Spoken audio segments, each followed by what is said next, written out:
وأما من سيرة علمائنا الأعلام مع سيدنا الأستاذ الله العظمى السيد النجفي المرعشي: إذا أردت أن تكون موفقا في الحياة اعمل 3 أمور فإني جربتها في التوفيق تتوفق في حياتك.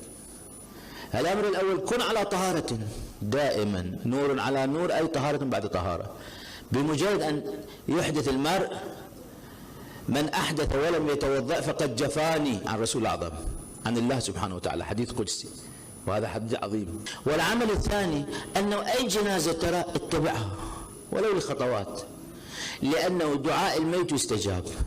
فعندما تشيعه يستحب تشييع الميت، أي ميت كان يستحب تشييعه، عندما تشيعه ذلك في تابوته يدعو لك فيستجاب دعاءه، فيكون سبب توفيقك في الحياة. والعمل الثالث قال في قضية سيد الشهداء: أيا كنت اخدم، عليك بالخدمة. فقال: أنا كنت أستاذ معروف بالحوزة، في حوزة قوم، كنت معروف بالعلم والدراسة والتدريس، إلا أنه يقول في محرم: كنت أوزع الشاي على الناس، يوزعون الشاي في المجالس الحسينية، يقول: أنا كنت أقوم وأوزع الشاي على الناس، مع أنه أستاذ في الحوزة. وهذا سبب توفيق.